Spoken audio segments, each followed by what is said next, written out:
வழிநடத்திக் கொள்கின்ற தலைமையேற்றிருக்கின்ற நம்மளுடைய ஐயா அவர்கள் இன்றைக்கு இந்த அனைத்து இந்த அண்ணா திராவிட முன்னேற்ற கழகத்தை காப்பார் என்ற இந்த நேரத்தில் தெரிவித்துக் கொண்டு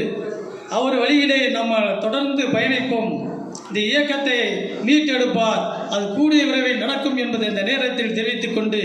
வருகின்றிருக்கின்ற மாவட்ட கழகத்துடைய செயலாளர்கள் ஒவ்வொருவரும் தனது பணியை அங்கெங்கே நம்மளுடைய கழகத்துடைய நிர்வாகிகளை வலுவாக பொறுப்பாளர்கள் நியமித்து நம்மளுக்கு தயாராகும்படி இந்த நேரத்தில் தெரிவித்துக் கொண்டு எனக்கு பேச வாய்ப்பு தம்பிக்கு நன்றி விடைபெறுகிறேன். நன்றி, வணக்கம்.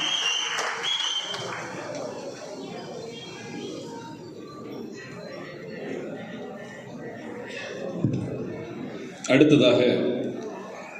ஆலங்குளம் சட்டமன்றத்தினுடைய உறுப்பினரும் அனைத்திந்திய அண்ணா திமுகவின் உரிமை மீட்புக் குழுவினுடைய துணை ஒருங்கிணைப்பாளரும்